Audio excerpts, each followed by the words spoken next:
പ്രാചീന ഗോത്ര സംസ്കൃതിയുടെ കാലഘട്ടം എന്ന് പറയുന്നത് AD 8-ാം നൂറ്റാണ്ടിന് മുൻപും BC കാലഘട്ടത്തിലും ആണ്.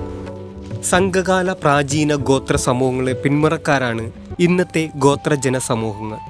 ഈ ഗോത്ര ജനസമൂഹങ്ങളുടെ സാംസ്കാരികതയെക്കുറിച്ച് സംഘകാല കൃതികളിൽ നിരവധി കാണാൻ കഴിയും.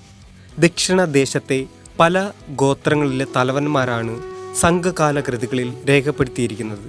ചിറ്റരജന്മാർ, കുറുനില മന്നന്മാർ, വള്ളൽകൾ, വേളുകൾ എന്നിങ്ങനെയാണ് ഗോത്രത്തലവന്മാരെ അടയാളപ്പെടുത്തിയിരിക്കുന്നത്.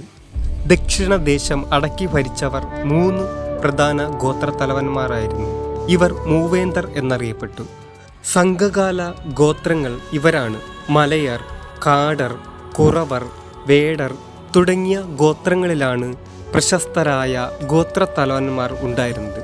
ഈ വംശ പരമ്പരകളാണ് പിൽക്കാലത്ത് 4 രാജവംശത്തിന് രൂപം നൽകിയത്: ആയി രാജവംശം, ചേര രാജവംശം, പാണ്ഡ്യ രാജവംശം, ചോള രാജവംശം തുടങ്ങിയ രാജപരമ്പരകളുടെ പിന്മുറക്കാർ പ്രാചീന ഗോത്ര സമൂഹങ്ങൾ ആണ്.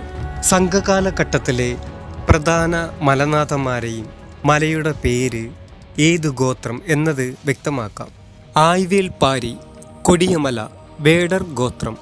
ആയി അണ്ടിരൻ, പൊതിയൽ മല, വേടർ ഗോത്രം. ആദൻ ഓരി, കൊല്ലിമല, വേടർ ഗോത്രം. കുമണൻ, മുതിരമല, കുറവർ ഗോത്രം. കുടിയ നെടുവേട്ടുവൻ, കോടമല, വേടർ ഗോത്രം. മലയമൻ തിരുമുടിക്കാരി, മുള്ളൂർ മല, മലയർ ഗോത്രം. അവിയൻ, കാടർ ഗോത്രം. പിട്ടങ്കൊറ്റൻ, കുറവർ ഗോത്രം. നന്നൻ, കുറവർ ഗോത്രം. നാലൈ കിഴവൻ നാഗൻ, വേടർ ഗോത്രം. ഏറേക്കോൻ, കുറവർ ഗോത്രം.